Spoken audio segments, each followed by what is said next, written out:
whispering, Yeah. So we won't say what they have been whispering about all of you, but exciting presentation to come from Sagicor. And we also have Council Green, who's also going to be presenting. She, she looks surprised. Like, me, what am I supposed to do? Don't know what's happening. All right. So we have those two to come and of course, NHG is here as well.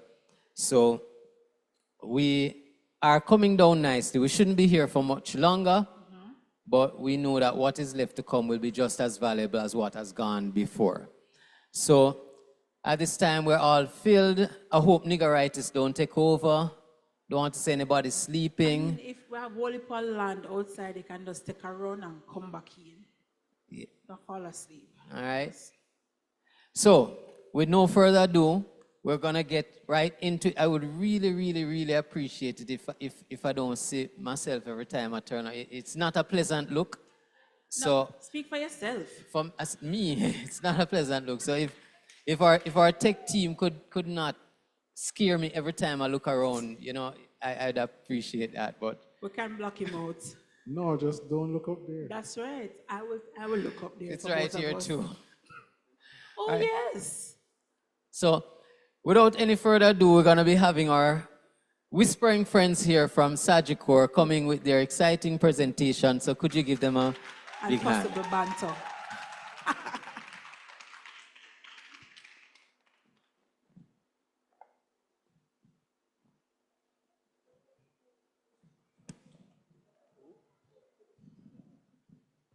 Good afternoon, everyone. I trust that everybody enjoyed their meal and they had some food from the tuck shop if you couldn't enjoy the free meals that the guests did. All right, so I am Paul Anthony Cunningham. I won't be here with you very long doing this presentation. So I'm going to keep it nice and short. And I like interactive presentations. So even if it's the guest responding to me, I'll work with that. I'll, however, love for the church persons or the persons that are from the congregation to participate. Cool? Amen. Yeah, this is where we say yes. Yes. All right. Perfect. All right, as I said, I'm Paul Anthony Cunningham, and I am from the Centers branch in Sagicor. I want to ask you a quick question. Who remembers their grandparents?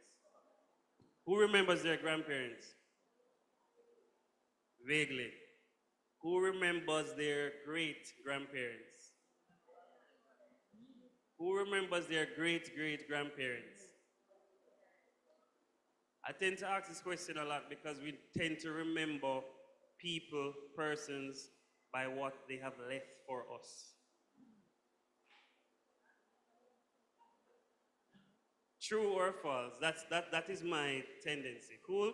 So if my mother, she's still alive by the way, if she left me something tangible and something good, I can remember, don't it?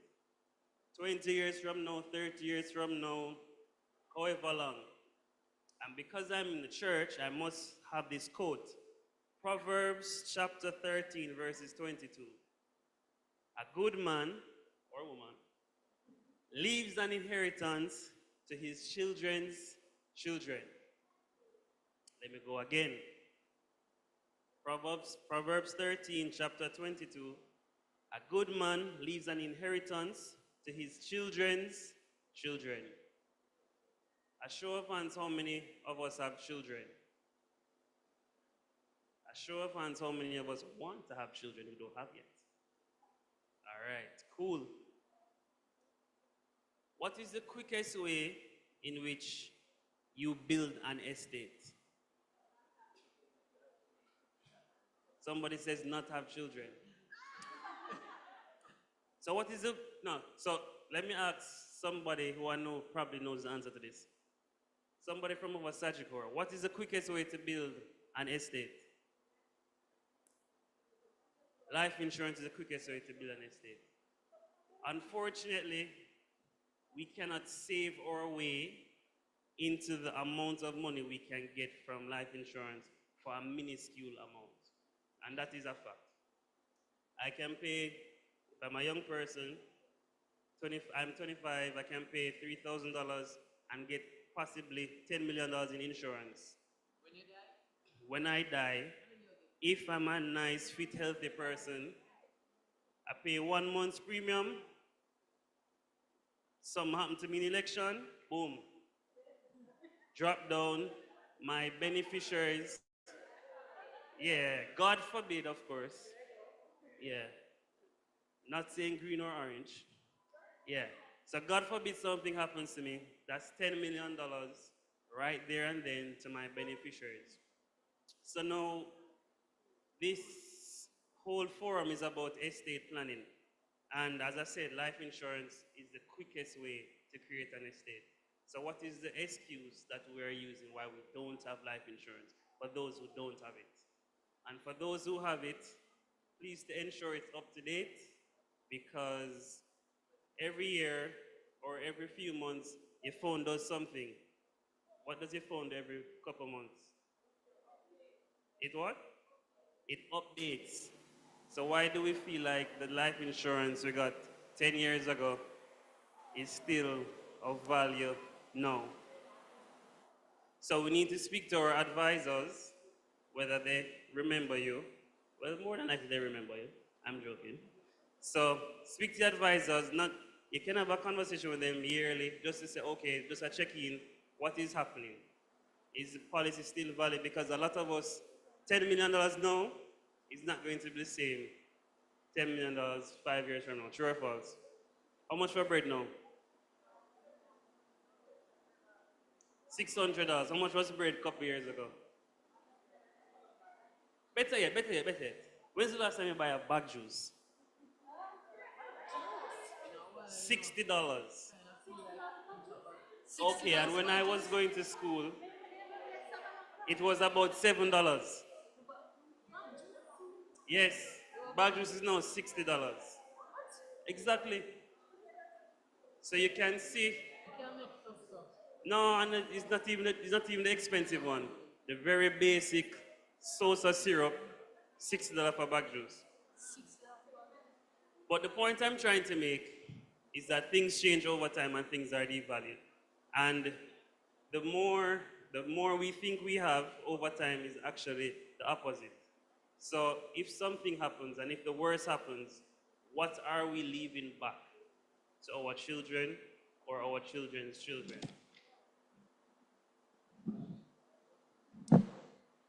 Critical illness. Anybody know anybody that has cancer? 1 in every 8 Jamaican persons have cancer. Anybody know anybody that has stroke, heart attack, anything like that? You're free to raise your hands. All right. And when these things happen, when we are not prepared for it, we tend to lean on church, friends, GoFundMe, fish fry, all of those things. Cool? Cake sales, the latest now, price mat and all those wonderful things. But what happens now when you have exhausted all of those resources, which weren't your resources, your external resources? What happens? You don't want to, yeah, you die. You don't want to not have a fighting chance for something you could have prepared for. I'm not saying that you're going to get it, definitely not. But you want to be prepared just in the event of. Who has health cards here? Most of the companies provide health cards, right? Health cards. You have a health card, right? All right. Perfect. So what persons don't know, if you, knock on wood, if something happens to you, get cancer and you have to do dialysis, your health card provides about 3 sessions per week. You guys know what's the cost of a dialysis session? No. A dialysis session is about, a lot of money. We work with that, but let me use a figure. About $15,000 to $21,000 per session, just for dialysis, yeah. So that's 15 to 21. If you're doing 3 sessions a week, that's $62,000 if you use the upper limit. Cool? So that's $62,000, and this is money you're going to have to find up front. Because even though you have a health card, the health card is the pay and claim back. So how many of us right now have a revolving $62,000 weekly to pay? Yeah, because what happens, when you submit your claim, it's going to take about 5 to 10 working days. So when you get your pay, you'd have probably paid 2 weeks worth of sessions. So it's really a revolving $124,000. So who has that in their bank account right now after payday?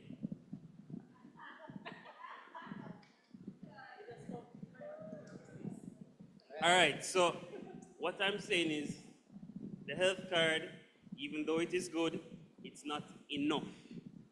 If you had critical illness coverage, maybe $2, $3, $4 million, you can use that to support the health card. Cool? Maybe with this same critical illness coverage, you don't necessarily have to use the same services in Jamaica. You can say, all right, I hear Florida has the best treatment for stroke.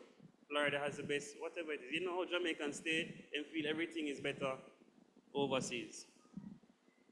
So maybe you go overseas and you use your $5 million, and then you get whatever treatment you want. Because you would have had the hard cash from the critical illness policy versus your health insurance, where it doesn't restrict you to Jamaica, but it helps you best out here. The quickest way into debt is what? Other than credit cards. What's the quickest way into debt? Yeah. DEBT. What's the quickest way to go into run yourself into debt? A person from a financial institution, a very reputable one, said credit cards. While he may be true, sickness is. Because what sickness does, sickness stops your ability to what? Earn. To earn. And no matter how long you're at whichever company, they're going to give you so much sick leave and no more. So I say, all right, I know Sharon here for 15 years. I hope nobody in here knows name Sharon. I know Sharon for 15 years. Sharon, she can get a 3-month sick leave. But guess what? She's recuperating. She's lost her hair and her esteem and energy. The chemotherapy is taking a toll. So ordinarily, you come back from chemotherapy, and this is say 4 months. Sharon, because it hit her, she takes 6 months. So now 3 months sick leave, gone into 3 months no pay. How long you think whichever company going to keep on Sharon? How long? They're going to make her medically redundant. And I don't know how the medically redundant go. I don't know if it involves any money or anything like that. But the sickness has impacted her ability to earn. And as a result, you go very quickly. The money goes very quickly. Because guess what? Not because you're sick, JPS don't forgive you, The mortgage payments, NWC, all of those payments, they don't stop, they don't care. Because these are what? Reoccurring bills. So, again, this depletes all of your money that you can pass down to your estate if you get sick and if you don't have coverage. Cool? Yes, this seems very dim and very dark. However, it's the reality. And what we try to do at Sagicor is to provide solutions for these very real situations. And you can speak to us after, you can speak to us now if you feel moved. When the pastor says, if you feel moved, come up here for prayer. And the altar calls, that's what I'm doing right now, but in a Sagicor way. Pray for me, please. Thank you. But in all seriousness, though, I said it was going to be short. I seem like I'm taking a little long. Life insurance is very important in building a state and, of course, leaving your name. What do you want to be remembered by, or what do you want to be remembered as? Do you want to leave a legacy for your unborn children? I don't know if you have children, don't remember. All right. So you're going to want your name live on. So yeah, your name, suppose you get bear girl. Sorry. Suppose you have 2 girl offsprings and your name cannot be carried. How else you can leave a legacy? Life insurance is the quickest way to build an estate, and of course, critical illness is the best way to keep that money and to keep from touching your estate. Cool? And that is all for today. Have a good one. Bless up. Short and sweet, I like it. And they've never showed too much jabs. Is the presentation you're talking about or the... The presentation. Okay, just have to be We have clear to on that. focus. Have to be clear, you know what I mean? Focus.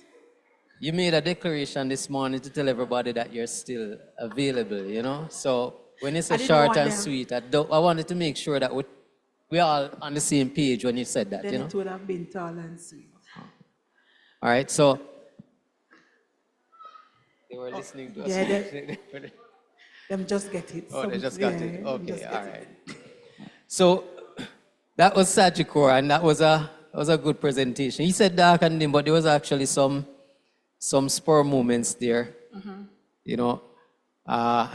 But more information, very beneficial information, and we're happy that we could have gotten that information from Sagicor. The quickest way to build an estate. Life insurance. Who has Alright. a life insurance here?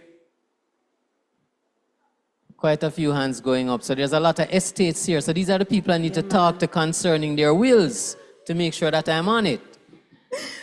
You see, we're coming nicely together, you know. Yeah, We're coming everything nicely together. You Everything think coming we don't know nicely what we're together, doing? you know. Right? So, so as we're going right along, time is going. We do want to get a little bit of time in for some question and answer session. And the sounds you're hearing now, it's not the worms because I ate, so it's really drank some thunder. soup. It's really thunder, and I drank some soup. So without any further delay, we're going to be having NHT. NHT is coming All right. to share with us Round of applause for NHT. the champion of mortgage loans. That's the right. champion of mortgage loans. All right? And please let them know your mortgage rates, you know, because none of these other institutions can stand to you when it comes to mortgage rates. So please let us know all of that. They look like them have something to say, you know. All right? So, NHT.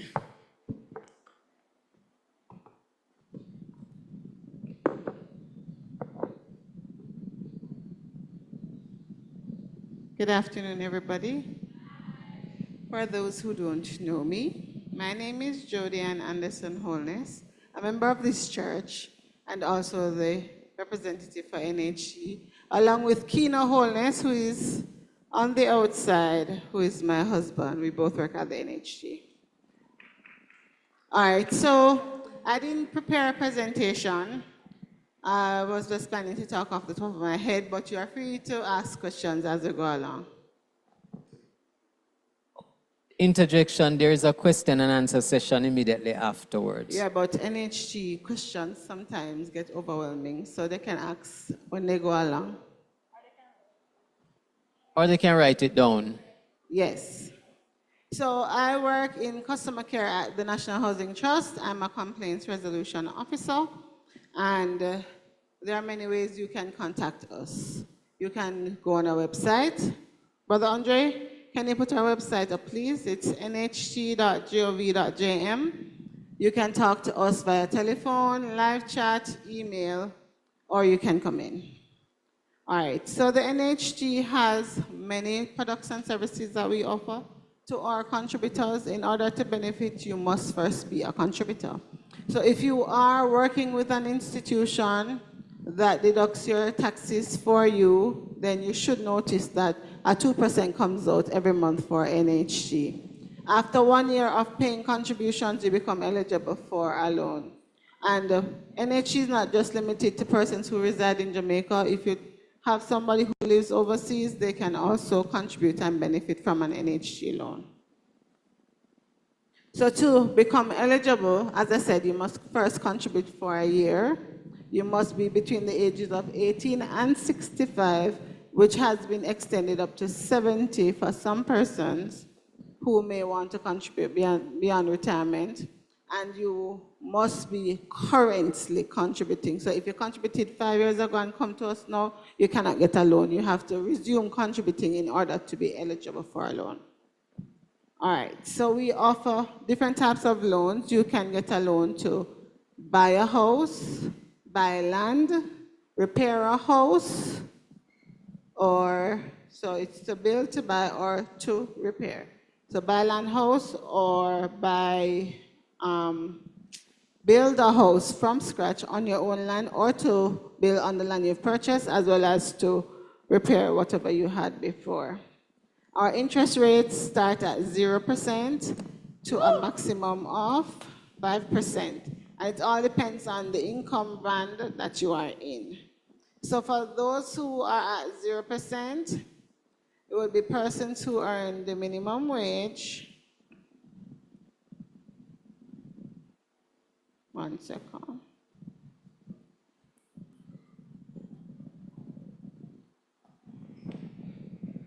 The minimum wage up to $30,000.99, 0%, so it's interest-free. So all you pay back is what you borrow.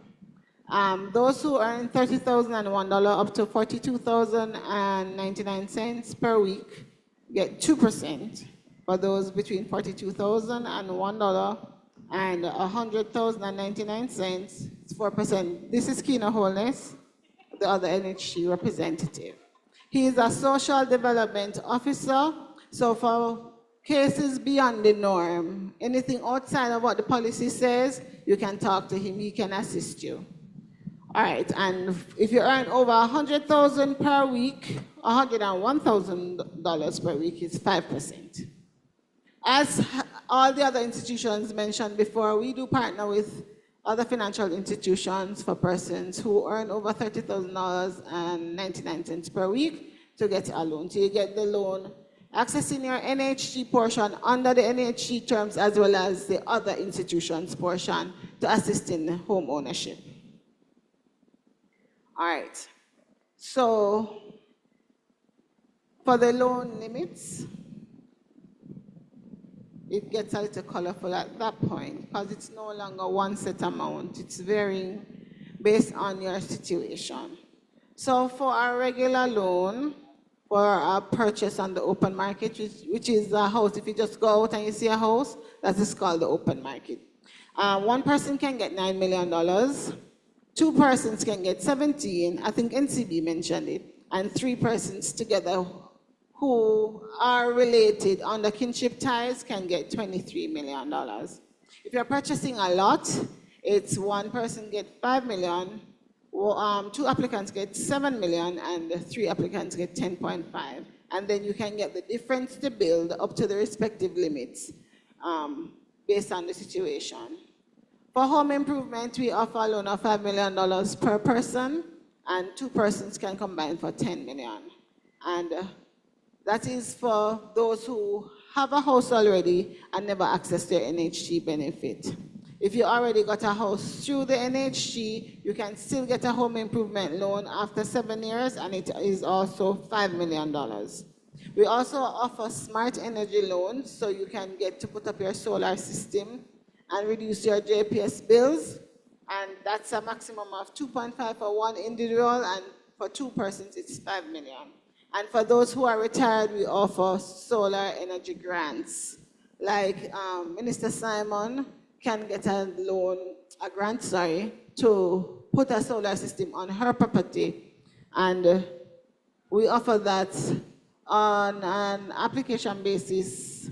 I'm not sure if it's quarterly that is done, but it is usually advertised for the grants.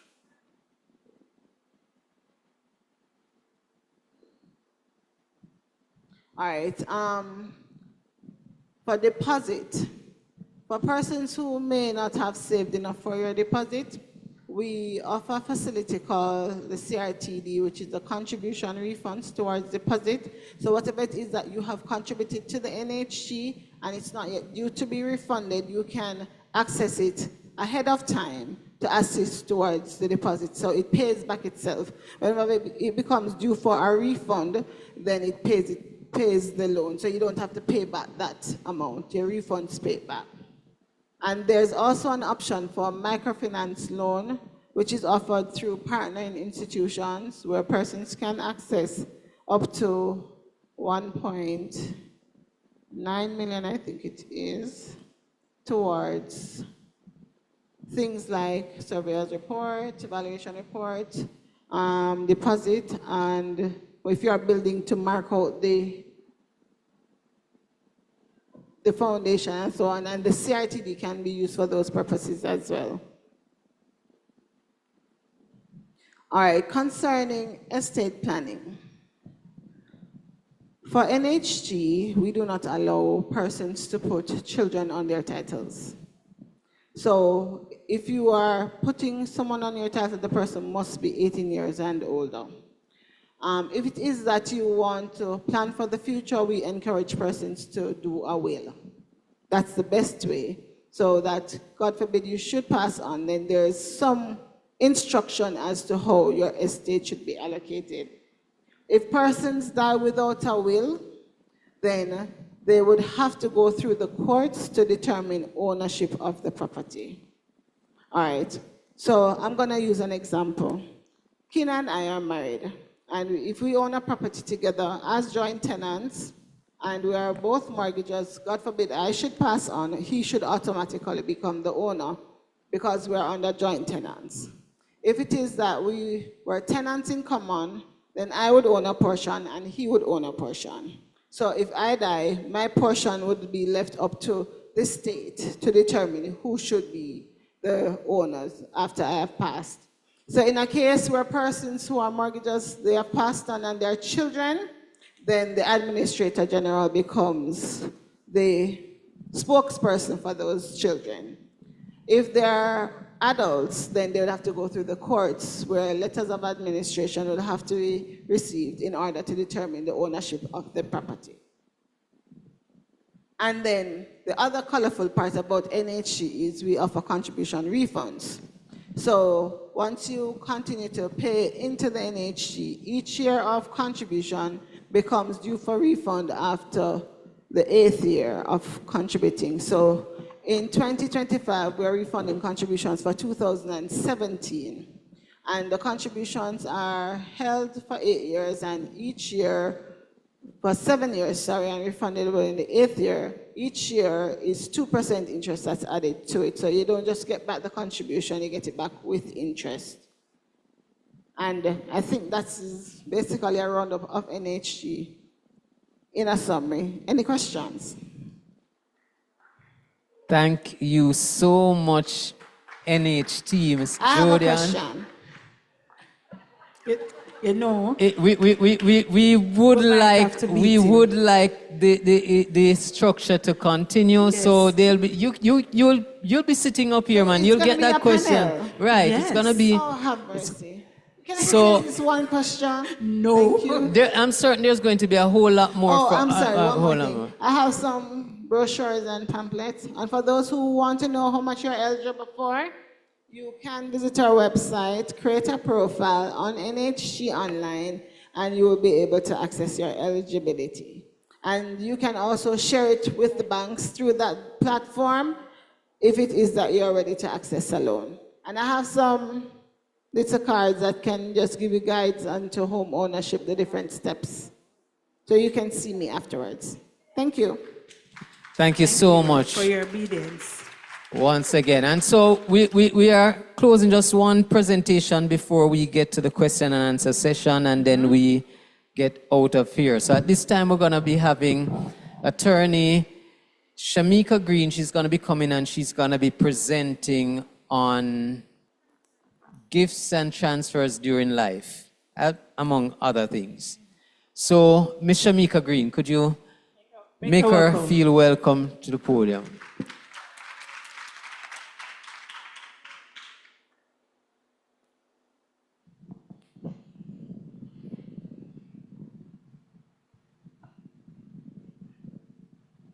Hello, guys. Good afternoon, finally.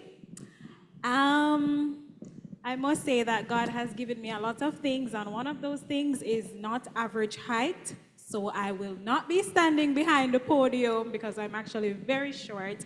While they put up the presentation, I'm just going to begin. So my presentation will be on inter vivos transfers, and that is a special fancy Latin term for transfers that take place during your life. And I know that Anisha would have gone through estates and the transfer of property after someone passes, but we also have to bear in mind that if we don't own anything, we can't transfer anything in our will. So we have to own some property, right? So inter vivos, or transfers during life, is a term referring to the transfer of property made during one's lifetime to another. And this transfer can happen by way of selling property, or it can be transferred by what we know as love and affection. Transfers by way of gifts, where there is really no exchange of monies, no consideration. And I want you to bear that in mind. You don't necessarily need to pass property through a will for it to take effect after your death.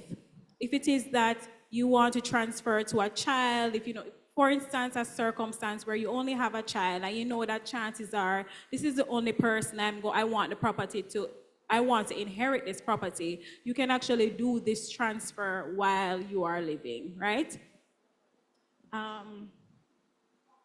All right. I'm gonna see if I can remember based on the order of my presentation. All right, so 3 things I want to consider before when you're preparing to actually purchase property.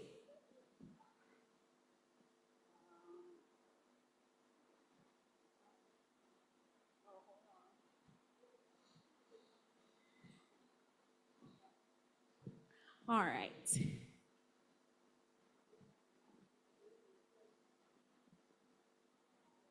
Brother Andre? Never mind. Thank you. All right. So what are the prerequisites to purchasing real estate? You will need your deposit. And I notice a lot of banks mentioned that they lend up to 95% usually for mortgages. I encourage persons to have at least 5 to 10% of your deposit, right? So even though a lending institution might say you are eligible for 95% of the 95%, you still have to bear in mind that a vendor may want 10%, right? And even though attorneys will try to negotiate 4 or 5%, you want to put yourself in a position where you're not on the back end, on the back foot. So I would encourage you, have between your 5 to 10% deposit. You need your government issued ID, and you need a tax registration number. A lot of time, persons who are purchasing properties and are not residents or citizens of Jamaica, they still need a TRN in order to purchase property here or sell property here. You also need your pre-approval letter, which several of the banks spoke about. And you know, this is the document from the lender which indicates how much money you may qualify for to borrow for a mortgage.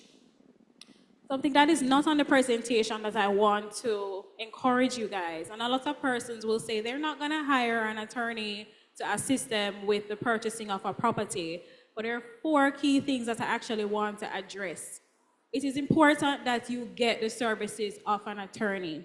When you're purchasing property, you need to have a title search done for the property. So the title will essentially indicate who are the owners of the property. You have to be able to trace a good route of title and see the precedence that is on the title, right? And an attorney will help you to understand the terms that are there. You also want to do a caveat search, right? So a caveat search is not something that you can see on a title. So where on the title you can see who the owners are, you can see the restrictive covenants or the bonds that are on the title. A caveat search essentially allows you to investigate if there are any claims on the property. So say for instance, a particular person owns a property, they have the title, but they were sued, for example, in court, and the judge would have made an order against them, and now they're trying to recover the funds for this order for debts owed. So the court would have lodged an order on the title to say that this property should not be sold because it is subject to a court order. No, a title in most cases will not give you this information. So additional steps will have to be taken to go to the titles office and find this. Another thing I want to encourage, and I think most persons who do go through mortgages have to do a valuation report because it is required as part of the documents to submit to your mortgagee. So you want to do a valuation report, and I think it was NCB that mentioned that you can't recover this amount of money, and a lot of persons tend to be perturbed by this because it's just money that you have to pay to give you peace of mind. You can't recover it. So even if you decide that you don't want the property again, you just have to call it quits. But I'm encouraging you to get a valuation report done, especially for persons who are buying cash, right? And you want to get a valuation report done because it can put you in a better position to negotiate the purchase price. So if they're selling you for more than the value, you can say, hey, I have a valuation report and this is what it is valued. Consider this. Bear in mind, you can't force a vendor to sell it for the amount you want. However, it puts you in a position to bargain. You also want to do a valuation report because I think NCB also mentioned that, and I think NHT, most institutions, they are willing to lend you on the lesser value. So say, for instance, you have a valuation report for a property that is worth $20 million, but the property is being sold for $25 million. They're going to lend you 95% of the value, which is $20 million. So you have to bear in mind from early that you are going to have a shortfall of $5 million. Where are you going to get that $5 million from? Right? So it puts you in a position to prepare yourself. Is this something I can really afford? Will I have to go take out another loan to find that difference? So this is why it is important for you to do your valuation report. You also want to do a valuation report because when you sign an agreement for sale and the agreement goes to the tax office and they do the assessment for transfer tax, a lot of times in agreements for sale, even though the transfer is a tax that is paid by the vendor, transfer tax is calculated on the value of the property and not the purchase price. So if a property is being sold for $15 million and the value is actually $18 million, they are going to charge you 2% of the $18 million. There is a standard clause in agreements for sale which say that even though it is the duty of the vendor to pay the transfer tax, should there be any difference in the amount for which they had assessed previously, the purchaser has to pay it. And you don't have a long time to pay this, because if this tax is not paid, there is a penalty which doubles the figure. So these are the things you want to prepare your mind for, right? So when persons say, you know, they want to buy a property, you should be saving towards the property, because you'll go through a statement of account, but you'll realize that throughout the sale, incidents may arise. And the thing about it is that when you have your valuation report in a case like this, you can object. So if the evaluators at the tax office are saying, hey, it's $18 million, but you have a valuation from a reputable commission surveyor saying it's 15, you can always produce it and object. I'm not saying that you can force them to agree to it, but they can consider it and then consider the assessment based on the lesser value. So don't run from doing your valuation report, right? It prepares your mind, because you don't want to be in a position where you pay the deposit and everything, and then you have to cancel or rescind the agreement because of this.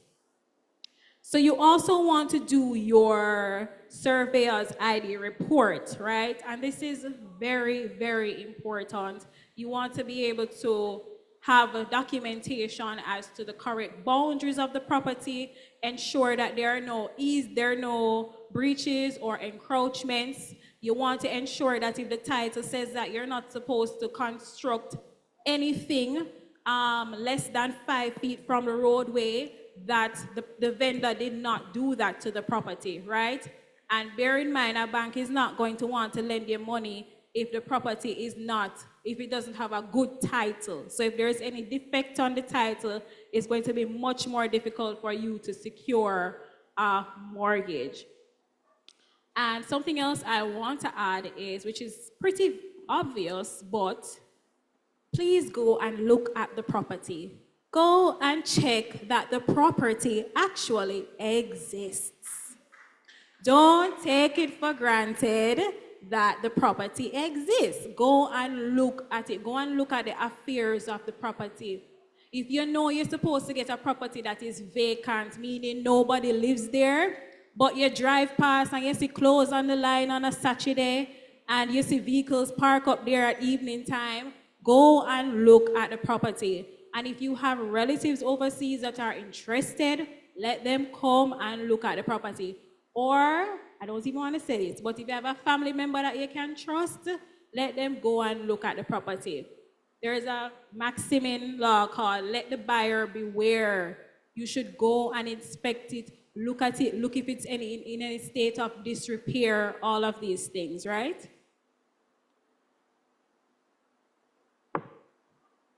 All right, so quickly, let's go through some of the fees that you have to consider. Let me just skip through this. All right, so let's work with this statement of cost here. So usually at the beginning of the sale, when you have retained an attorney, you will get a statement of account. It's a preliminary statement of account because it's actually subject to changes based on as the sale progresses. And I'll explain a little bit more about that as I go through it. So you have your purchase price.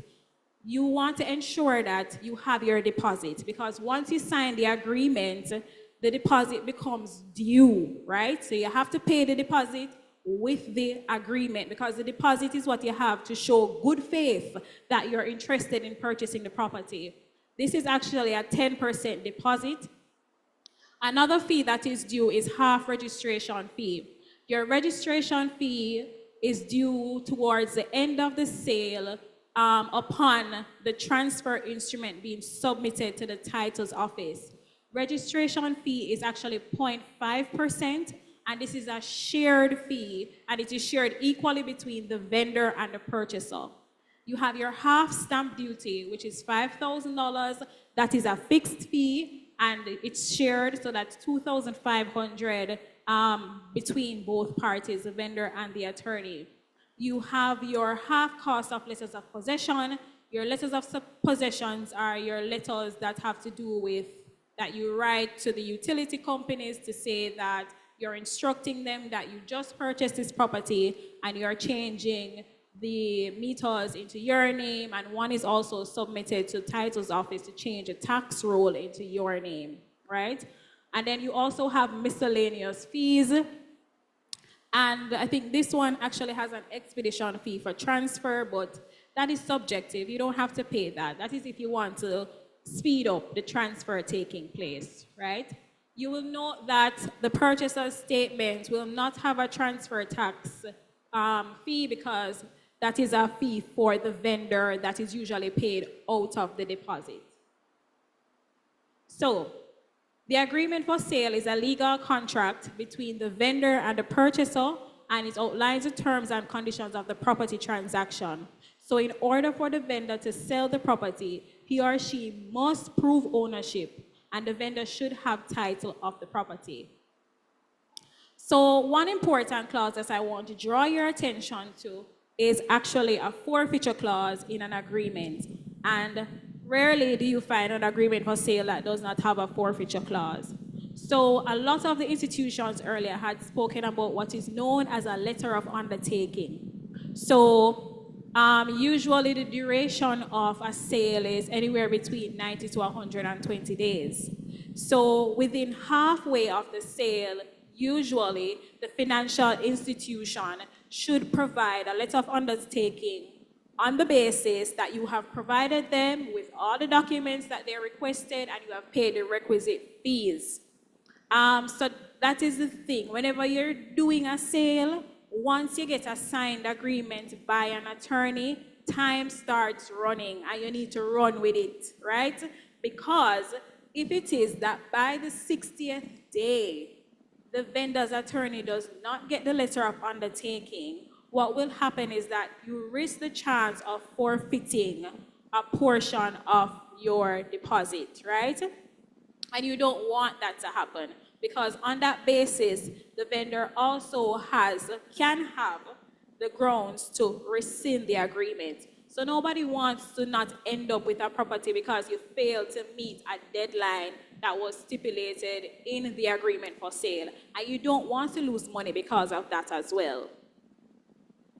Another clause that you want to look at is your clause in relation to raising objections if it is that it is discovered that there is a breach or encroachment on the property. So this is why I encourage persons to do all these things as quickly as possible. Even before you sign the agreement, you want to ensure you get a surveyor's ID report because you have a period of time to raise this issue with the vendor's attorney because some breaches can be remedied while others will require a more rigorous process.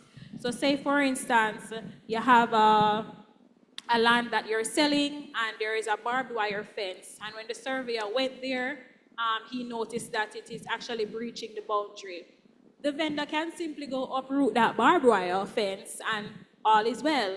However, if it's a more serious breach like a wall that has to be knocked down or a part of a home that is infringing on the next door neighbor's property, then a lot of these applications have to be made through the courts, right? So you have to bring this to the attention of the vendor's attorney, and it usually stipulates a time by which you have to do so, and if you don't do so, you have to take the property as is.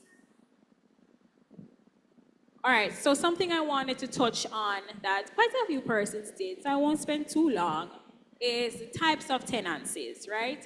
So you have your tenancy in common, and a tenant in common does not possess a right of survivorship. When a tenant in common dies, then his interest in the land passes under the terms of the law of intestacy. In tenants in common, the tenant in common has an undivided share and interest in the property with equal right to possession of whole of the property, but not a right to any part exclusively. A tenant in common may deal with his share of the property as he sees fit. A tenant in common may also hold unequal shares in property, and therefore is no share is stated, then the presumption is equal shares that are 50-50. All right. Not seeing the joint tenancy one, but as you know, with some of you, with joint tenancy, there is a right to survivorship. So with joint tenancy, if two persons own a property and one person passes, then the property passes to that other person, right? So whenever you're purchasing a property with a co-owner, it is important for you to determine how you want to hold the property. An attorney cannot tell you that. It also depends on the kind of relationship that you have with the person. For example, you find that spouses tend to hold as joint tenants because if one spouse dies, you want the other spouse to inherit the property so that it is there so it can be passed to the children, right? If, for instance, if siblings are purchasing a property, they may opt for a tenancy in common because they have separate lives. They're not building lives together. So they might want to devise their interests to their estate, to their children, to their partner. So this is something for you to consider. Time and time again, I see a lot of persons purchase property together, not knowing that they had opted to do a joint tenancy when, in effect, based on the relationship, it probably would have been better for them to be tenants in common, or a situation where they're tenants in common and they should have probably opted to do a joint tenancy. So I think that is the end of my presentation. I think a lot was covered before, so I won't get into all of that. So thank you.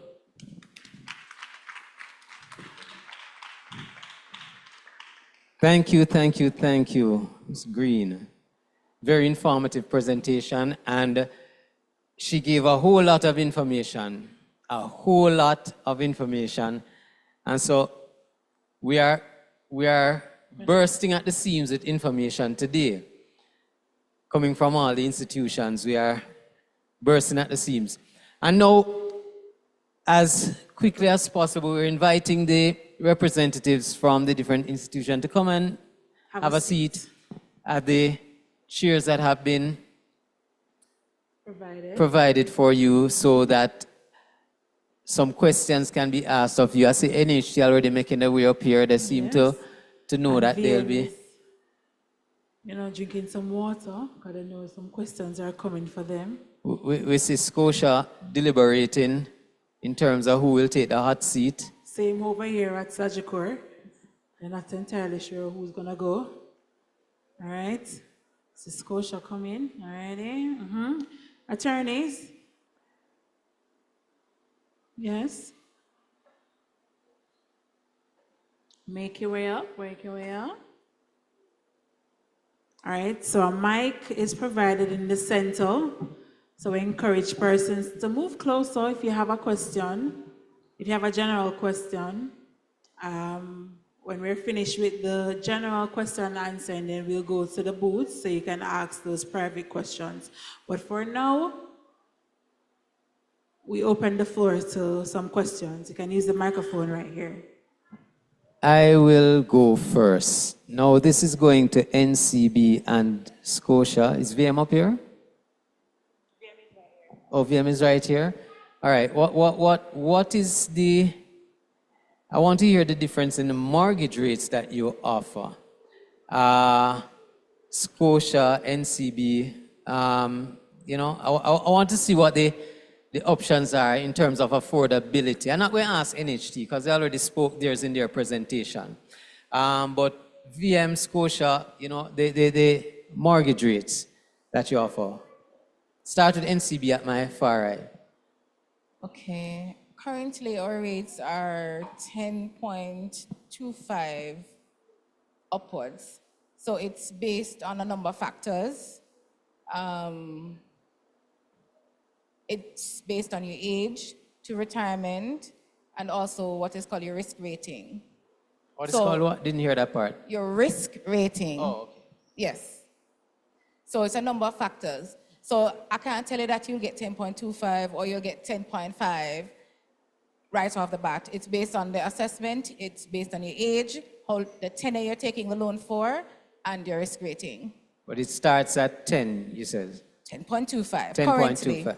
But based on what we're seeing in the market, definitely for next financial year, the rates will be going down. Downward trend. Thank you so much. Scotia?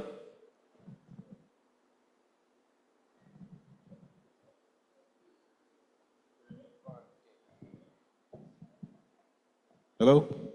Right. So it's based on a number of factors, right? So for the public, if you go online on the public forum, it's around 9.49 upwards. 9.49 upwards. Right. But also based on my counterpart here, it comes with a factor of the customer's eligibility as well, affordability, as well as their credit risk rating as well. Right, so it can be a situation where we can lobby for the best rate for the customer. It's just based on the customer's profile. I'll put it that way. All right, thank you so much. VM, specializing in homes. Our rates are currently ranging between 8.75 and 9.95, also dependent on several factors. We also pride ourselves on the fact that based on your specific situation, if we need to, we can lobby for a lower rate. Thank you so much. Very informative. And we're seeing, while they're not too far off from each other, we're seeing there are some variations in the downward trend coming down to, okay, so to the left is lower. All right, thank you so much. Anyone, any other question? Online, question online? Okay. Hold on, someone in house. There's a microphone at the center there. No, well, I had a question, but I'll allow her to go before me. Yeah, she's had a burning question for NHT. That's not a burning question. I like my NHG friend. Anyway, my friend. So, with NHG, you spoke about the senior citizens having a benefit. So I wanted to know if the disabled individuals have benefits as well. There is a disability grant, and it's 300,000. The person should live in an NHG mortgaged house. You can get it for a child, because I've seen cases where children who are autistic and their houses need to be retrofitted for whatever reason for their safety, they have been granted. Okay. So but the disabled person doesn't have to be a mortgager, but they should live in an NHG mortgage house. All right, thank you. And I have a question for all the banks. Hey. Yeah, one more question, just one more. All the banks. I know I'm with MCB, so I know that my commitment fee is 2.5 to 3%, right? What are the commitment fees for Scotia and BMBS, and if you have lawyer fees in addition to commitment fees? Say again, yes, the commitment fees and what? Which bank charge? What are the bank charges? What percentage is the bank charges, and if you have lawyer fees in addition to the bank charge? All right, so our fees are basically publicly stated on our website when you go on the Scotia Online app. Well, not the app, but on Scotia Online, and you click on the rates and fee schedule section, it has the section that speaks to mortgage rates, right? The fees are 3.93%. However, for the mortgages that we offer, it is discounted by 50%, right? So customers looking for a $10 million property, it's 3.93%, and then we discount it by 50% also. So it's a benefit for the customer as well, right? The fees associated with the miscellaneous fees regarding lawyer fees and such, those are not inclusive in our financing. The customer would have to come up with that on their own. Right. So as it relates to the valuation report, the customer pays for the valuation report, but the bank does the valuation on their behalf. All right, Sajikor. Come again? No, when you say about Gore? All right, well, we have a master valuation report. We have a partnership with Gore, so we basically use one master valuation report to basically tailor to all the properties in each phase. So if a customer is purchasing a property in phase one, we have a master valuation for all the properties in phase one, and we use that one valuation to fit all purchases.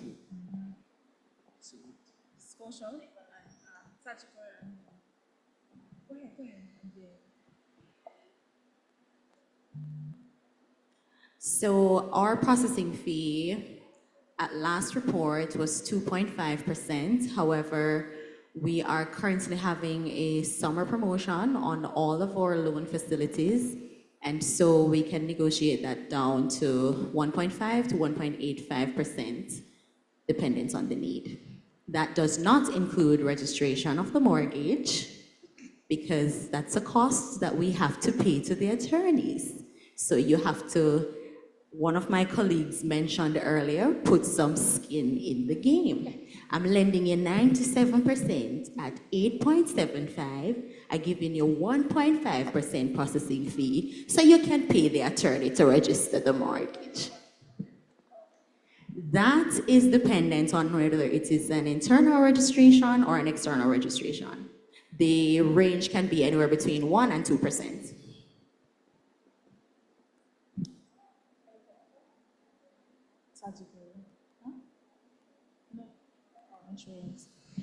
Okay, we have a question coming in. You know, it's being live streamed, so there are persons online, so you might be getting questions. One here says, what is the purpose, this is to the lawyers, what is the purpose of a revocable and irrevocable trust, and if this is done in Jamaica?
Any of, go ahead.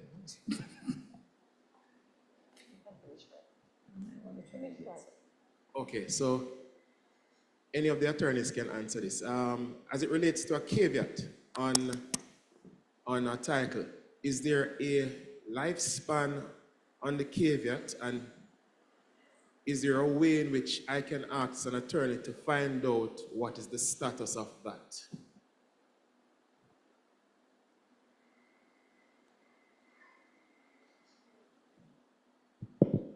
There isn't necessarily a lifespan until after the caveat is warned.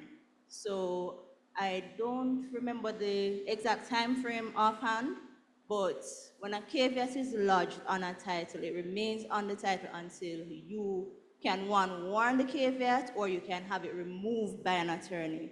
A simple caveat search is sufficient. You go to the attorney, or you can do it online yourself on the eLand website. You go on, you do it, you put in your volume and folio number as usual, and the caveat will come up with the caveat information.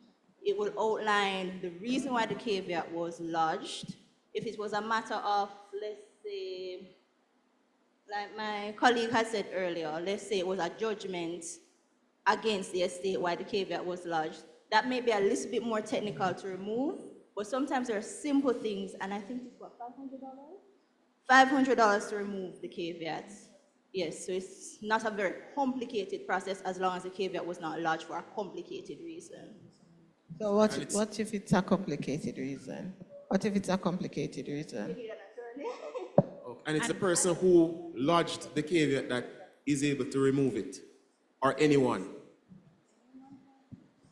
Anyone can remove the caveat. As yes, you must have an interest in the land, and once the caveat is warned, if the timeline, I think it's what, 14 days. So once the caveat is warned, the person who placed the caveat on the property has 14 days to respond.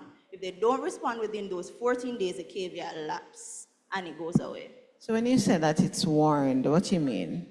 All right, so the person who put the caveat on the land will be informed that somebody is trying to make a transaction on the land, and then they have that time frame to respond. So if it's to be sold, they'll be told that, all right, John Brown is trying to sell the land, and then you will come forward and say, all right, John Brown can't sell the land because I have an interest. This is my interest. And if it's sufficient, the caveat will stand. If not, it lapses. All right, before the next question, there was one thing I didn't mention. NHG scheme units. We offer up to 100% financing, up to $15 million for the purchase of NHG scheme units. And the selection process for scheme units is usually persons who are contributing. The batch of applicants, the persons who are contributing for the most are usually the ones who are selected for that. So I just wanted to mention that because I didn't remember the NHE scheme. And also another comment regarding the caveats, that not all caveats have serious implications. There are some that JPS will have on a title. So for instance, if they have to access your property in order to reach a pole, a utility pole, this will be on a title.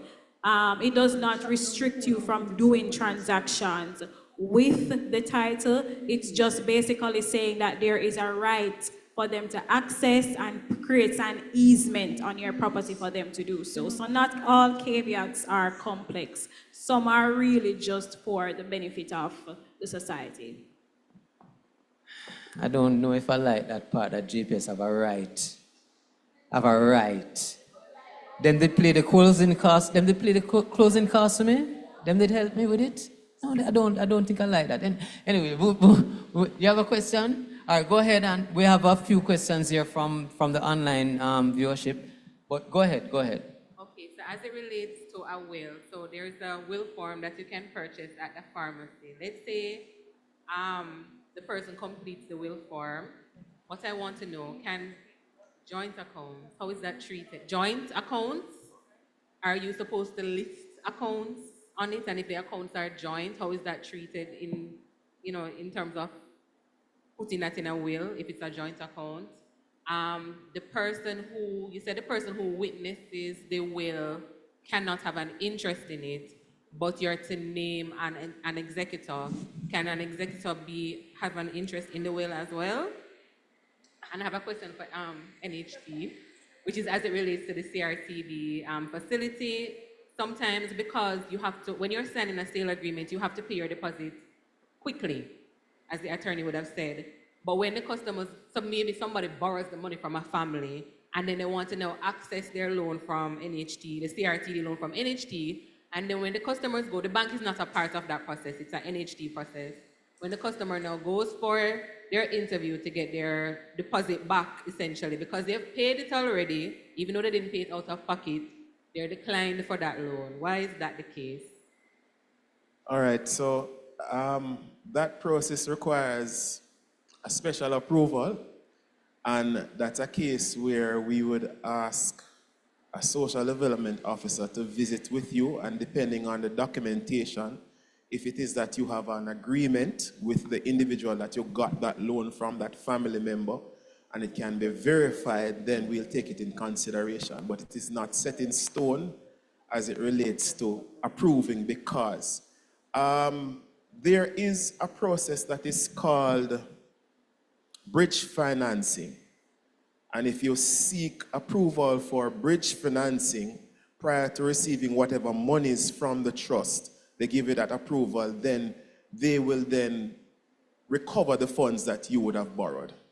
So that's a better way to go about it in terms of bridge financing. I won't say it's a quick process, but it's a better way. All right. This one is for Sagicor. They have been relatively... Oh, they weren't finished? My humble apologies. I thought they were finished dealing with you. All right, so 3 questions pertaining to wills. First one, what was it about the will form from the pharmacy? All right, we will always advocate for you to speak to an attorney when drafting your will. Gone are the days when you could go to your JP and your pastor and you write down something and it holds up. Because the law is so specific in what it requires for a will to be valid, it is always best to speak to an attorney so that they can guide you to ensure that you comply with the very specific rules, right? So, yes, the next one, joint accounts. Joint accounts still operate under the rule of survivorship. So the other person that's on the account will be the one who gets access to the funds in the account.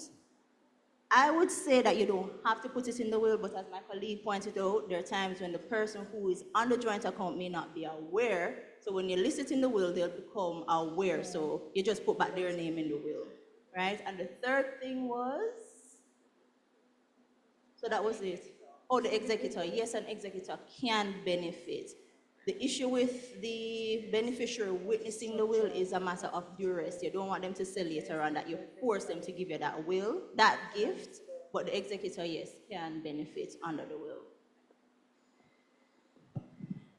Again, I must say it's not advisable because you don't want it calling into question the gift to the executor.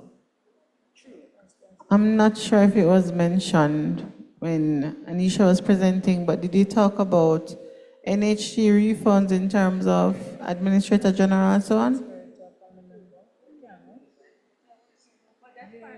It was mentioned? Okay, so if someone dies and they were contributing to the NHT, their refund can be claimed by their survivors. However, if there isn't a will, then the Administrator General may get involved if there are children involved. And the person who is claiming can get up to $50,000 without a will. If the contributions are in excess of that, then they'll have to go through Admin Gen. If there's a child involved, or if there's no children, then they'll have to get letters of administration to determine who should get their refund.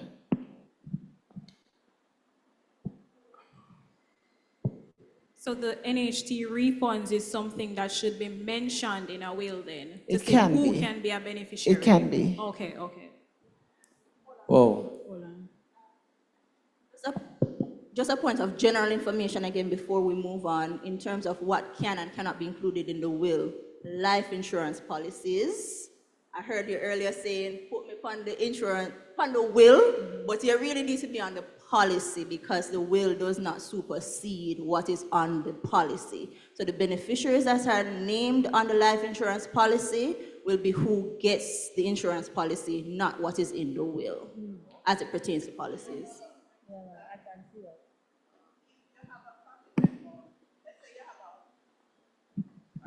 Let's say you're doing a mortgage and you did not put life insurance on the mortgage and you do life insurance after. And in one case, your beneficiary on the life insurance is your mother. However, you want to leave the property to your daughter. And then you say, my life insurance should pay out for the property. It can't happen. Whosoever you want as a beneficiary for the property, make sure that they are the beneficiary on the life insurance, and a lot of people make that mistake. Oh. NHE does it different. Mike Joe. NHE does it a little different. The life insurance is incorporated into the loan. So once the person passes, then it's settled. So they don't have to get the insurance externally. It's incorporated into the loan. Question on that though, where the NHT, there's an NHT loan and there are persons who are tenants in common. So does the insurance, so say A and B, A has 20% interest and B has 80. The property is still settled. Even if it's the one with Yes, 20% but then at the time? afterwards, ownership would have to be determined. All right, there is quite a few questions online, and we don't have a lot of time left. We've already taken up most of your Saturday, so let's see how we can get a couple of, we haven't had Sagicor speaking yet, so let's do this one for Sagicor. What insurance options are available to protect heirs from outstanding mortgage debt? Heirs, like heirs to a property? What insurance options are available to protect them from outstanding mortgage debt? Well, normally when you take out a life insurance, you determine what you're going to do with it. Closer. Please put the mics closer to your mouth so online viewers can when you take out a life hear. insurance, you determine what purpose you're going to use it for. So as we were talking that you could use life insurance for estate planning, you also use it for mortgage. So if you take out a mortgage and, so for instance, the owner for the property dies and the mortgage was assigned to the property, right? The insurance covers the mortgage. So therefore the beneficiaries, the property is there, don't have to be repossessed. Okay, thank you very much. All right, You can go to attorneys. This one is for you. How can I include digital assets, that's bank accounts, online businesses, stock, etc., in my estate plan? Look like they were waiting for that question. You just need to list them. Just list them. Just list them. All right. All right, this one is important. Attorneys, again, if someone has an executor and the executor does not want to perform the duties, what should or can be done?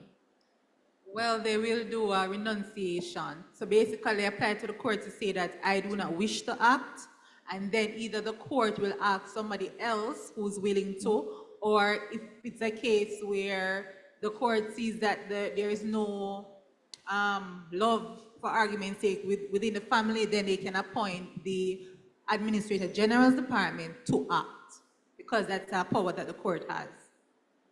Okay, thank you. Hold on. If it's a case, if it's a case where not the executor saying he's not going to act, but he's acting slowly, you can apply to the court for the court to give him a citation to force him to act, or or renounce. So you have two options. You can either act when the court tells you, or you renounce at that point. But you have the option to apply to the court to force the executor to act. All right, thank you. Good information coming here. All right, this one says, can a mortgage be transferred to a family member? Anybody that does the mortgage loans can speak on that. No. The answer is simply no. We would have to assess that person's capability to repay, and they would probably have to prepare a sale agreement to purchase the property from the person selling. Okay. All right, so this one says, does the bank offer financial counseling on how to structure estate and property ownership? Would you like me to go again? Yes. Does the bank offer financial counseling on how to structure estate and property ownership? Unfortunately, no, we don't. That would necessarily have to go to an attorney. So you'll go to your attorney. We can do the financial part in telling you how you can put your assets together, but the planning of your estate is really an attorney's job. All right, thanks much. All right, this one says, I live overseas and I had worked in Jamaica for over 30 years before migrating. My question is, do I still have points at Housing Trust and can I transfer those points? NHG points are used in the selection process for NHG scheme units. You will have your contributions on the system.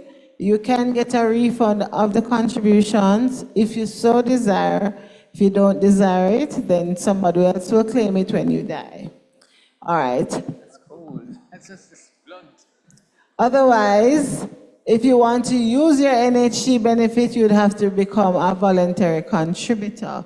Resume contributing, and after 1 year, you become eligible for a loan. And no, you don't transfer your benefit. You can co-apply with someone else to access your benefit. Or if it is your parent, you can assist your child with the parent assist policy to access a loan, but you don't transfer your benefit. Or you can't buy somebody else's points, like what we think used to happen back in the day. You can't do that. This is the final. All right, so we're told that we have to wrap up now. We're out of time, but yes, we're going to allow Ms. NCB to ask her question. I have two questions that I want to ask the attorney. Attorneys, if I am transferring my property to somebody by way of gift, what's the process? And the other question is, and I think she mentioned it, or it was you, of the order in which, like if you die intestate, what is the order in which the government normally disperse your assets? So the first question, if you want to do a transfer by way of gift, normally you have the option as to whether you want to do a sale agreement or not do a sale agreement, right? But the purpose of the sale agreement is really for you to set out the terms and conditions, but usually because there is no monies exchange, there's no consideration, you don't have to. So what you can do is actually just do a transfer instrument, which is an application to make the transfer by way of gift. Right. Notwithstanding that, you still have to pay transfer tax. You cannot escape the transfer tax. So what will happen is that you have to complete what is known as a revenue affidavit.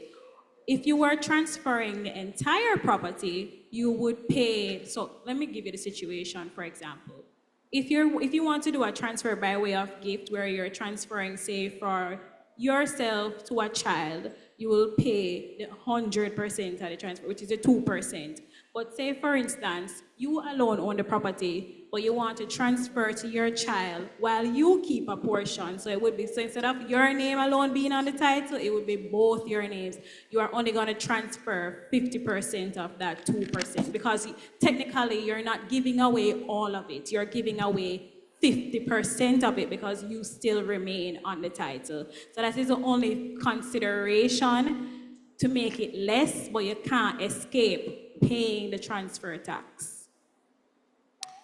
So you want to do the order priority? So when you don't leave a will and the law determines how your estate is distributed, there is an act that governs that called the Intestate Estate Property Charges Act. Section 4 of it has actually a distribution table. I think it starts with spouse. So if the person dies and only has a spouse, spouse gets everything. Then if they have spouse and children, it's proportion split 50. And if there's 2 child, spouse.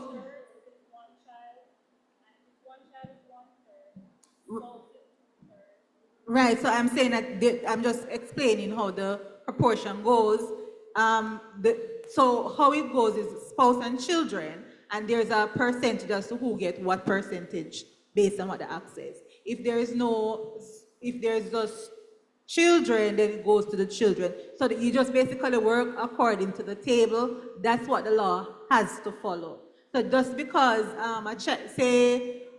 if the person died and they had 2 children, the spouse gets, I think, half, and the other half is split between the 2 children. Correct. If there's no children and there's no spouse, if there's no parents and there's no spouse, then the children gets everything. So basically, it's a distribution table that eliminates if one person is not here, the other person gets. So it tells you specifically who's to get what. And the aunts and uncles coming way down the line if nobody of the is above that. Nobody there, the government gets it. Right. So again, if you have no family members, I shouldn't say that. You can have family members if you have no proven. So that's a key thing. You can have a spouse. You can have a spouse, and the spouse don't benefit. Why? Because the spouse cannot prove that they are the deceased person's spouse. The same thing applies to children. I see this on a regular basis. You know, everybody state that is this person's child, but the child cannot prove. It's not what you know, it's what you can prove. The law will ask you for the birth certificate, and again, for example, in the case of a father, if you have a birth certificate and your father's name is not on your birth certificate, get it fixed. Because when you come, or if your father dies and the birth certificate is not saying that he's your father, you can't prove unless you get a court order or you get a paternity order from the courts. So those are very much important.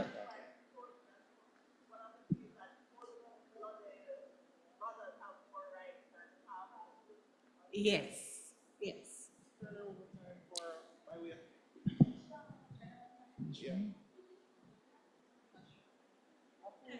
It's pretty short. It can be done in a couple weeks because you're not going through a bank. You're pretty much just submitting the transfer instrument to the tax office for them to assess the tax. Once they assess it, you pay it, you send it to titles office. And titles office is usually 10 days. Yeah, 10 working days. So it's pretty, yeah. But For the refund question, they can go on our website to make an application. You will need your TRN and NS, and you will need a bank account in your name in order to claim the refund. Thank you. Thank We're you going to so invite much. them to go back to their seats. Thank you very much. All right, so on behalf of the organization of our first legal fair on estate planning, I would like to thank our financial institutions, that is Scotiabank.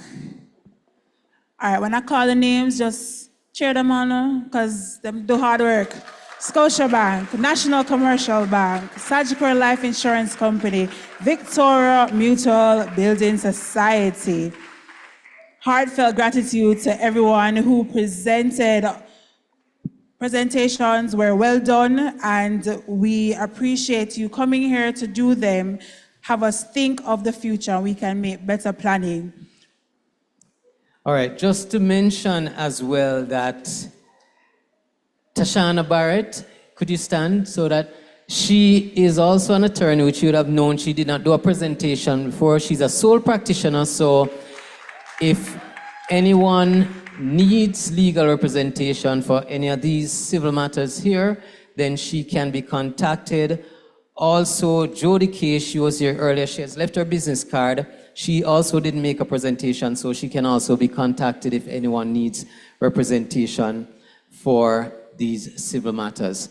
So, NHG also has cards, right, NHG? You have brochures from the NHG. So, there are some materials here that you can take along for the future, or as you go forward with this. So, to all institutions, everybody, thank you once again for partnering with us in this initiative. We look forward to continued collaboration as we work together and we seek to empower and educate our church community. Thank you. Before you all go, I'd like to take the opportunity to invite you to our Sunday morning worship service tomorrow morning. We start at 10:30. We start at 10:30. Yes. But we also have a surprise for the financial institutions. So I'm going to invite Stacio to come to the front. Yes? Cheer her on, man. Come on. That's fine. I'll help you. It's okay. Good day again, everybody. I was there signaling to them from when, you can't make the people them leave and we don't tell them. We apologize. I'm sorry. All right, so as was mentioned by our host earlier, we had many persons on board today, and part of the persons or part of the team that was on board today is actually, or are actually, my English is all over the place now, but they're actually a part of our Full Truth Church of God family, and they said they wanted to give back, but I want us to officially give them a round of applause and acknowledge them. So, Jody K in her absence, Tashana, Brittany, Shamika, Anisha, and Sister Jody, can we give them a round of applause officially? So they did, and Kino, I'm sorry. I forgot. But they did say they wanted to use this as their opportunity to give back to their church family. And you also heard the public service announcement to please support the attorneys in their practices. But separate and apart from that, to the other institutions who are, I do think that this is me officially making you a part of the Full Truth family. So whenever we have our other fears, we can call on you. Right, Mr. Man from Sagicor. Yes, who spoke the word earlier. Yeah. No, not Sagicor. You mean Scotia? Come on, man. The Scotia gentleman, yeah. But I'm inviting, is Minister Simon in house? If she's not, and I'm not seeing Auntie saying it, could Minister Thompson, you can help me, please? She's going to be doing the presentations for me. So I'm going to be asking the first group that is up, Victoria Mutual Building Society. Can we have the rep come up, please? So this is our official welcome to the family card, and also to say thank you for coming and sharing your expertise, you and the team. Can we give them another round of applause, please? Thank you. Yes, we hope to see you. Next, we have Bank of Nova Scotia. Woo! So remember, you're officially a part of our family now, so we'll see you again.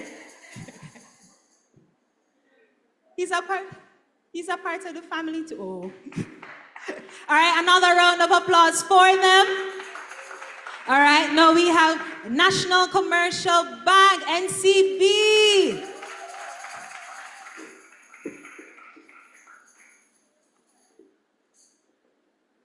Another round of applause for them. And finally, Sagicor Life Insurance Company.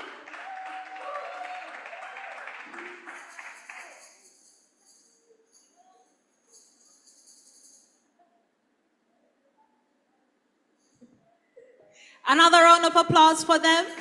So again, we say thank you. They're officially a part of the Full Truth Church of God Deliverance Center family, and we look forward to more events like these. So at this time, I'm going to invite Brittany. She's going to be doing the official voter thanks, and then our host will do the wrapping up in terms of per and so on. Thank you.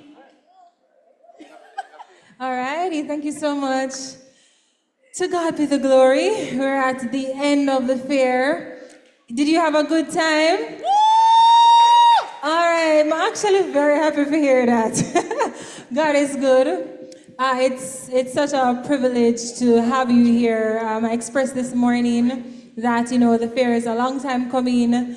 We had great expectations, grand expectations, but as we know in risk management, sometimes it doesn't come to fruition. But I really believe that something was achieved here today, and certainly we give God thanks for that. So let's give a round of applause to Almighty God. That's right. All right, so it is my pleasure this afternoon. It's absolutely, I'm overflowing with joy, really. I realized that a lot of persons, they weren't able to come in sanctuary, but they had the questions coming in because they had so much to ask. We realized that, it's not just about, spiritual health, but, we talk about finances, our estates. They're really, day upon day, we see as we practice that so many people have issues in their estates, and this happen, and we're fighting, and we're trying to eliminate that, because God has called us to steward everything that we have well, and He gives us wisdom to create wealth and to preserve and to transfer. So it's really such a privilege to have this setting here today. So on behalf of the Full Truth Church of God Deliverance Center here at number 4 Shortwood Road, I want to say thank you. Thank you, thank you, thank you. Thank you to everyone who took the time out to be here today. You were all on time, and you came and you gave your all regardless. And that is a blessing. It is really amazing to see what you've done here today. So I want to say thank you on behalf of our pastor and our leaders here. Thank you so much. Our executive team who did the organizing, we thank you so much. Our hosts, listen, our hosts did well, not true? They kept you entertained. They had so much to say, so much to comment on. As a matter of fact, I feel like we need to get them a program. Yeah, that's something in the making. All things start small, but when we're building, it's something grand. We need to get to our program, right? The Smiths. Yes. We want to thank our media team. Let's give it up for Brother Andre and Sister Brother Andre, Stacia. Sister Stacia. Yes, we want to thank our team at the back who prepared the soup. Oh, listen, guys, we have nice soup. At the end of the day, I think it's really good. Let's give them a round of applause. Awesome. We want to thank, all the other volunteers who, they came on board and they assisted. So Minister Thompson, Minister Simon, Sister East, Sister Stanley Marshall, everybody, without calling names, I don't want to get myself in trouble. Thank you so much. All right. So to God be the glory. Can we just sing thanks, thanks? We give you thanks for all you've done. And then we're going to pray. And, if there's anything else that we need, we could start to throw that boots before we go. All right. Thanks, thanks. I give you thanks for all you have done. I am so blessed. Our souls are at rest. Oh Lord, we give you thanks. Thanks, thanks. We give you thanks for all you have done. We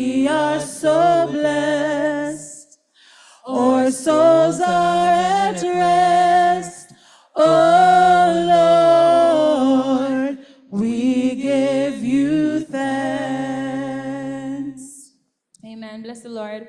Heavenly Father, we want to thank you. You have been such a good God. You have been an amazing Father, and we give you praise. Today could not have been possible without your hand upon today's experience and ministry. So, Father, we worship you. We thank you that you have given your people wisdom and knowledge and understanding. You have blessed us with careers so that we'll be able to give back to the ministry. Father, we are seeing a seed that was sown today into betterment of the kingdom through people getting more knowledge on how to prepare for their estate. And for that reason, God, we just holler at your name, for you are worthy. We ask you, my God, for journeying mercies for each and every person who traveled here today. I pray that everything concerning our lives will be blessed. And Father, for what was poured out here today, we pray, my God, that you will pour back into them. We tell you thanks, we give you glory, and we give you all the praise. In Jesus Christ's name we pray. Amen. All right, guys, be blessed. You'll hear from me again. Thank you so much. The Lord bless you. Drink some more soup. Drink some more soup.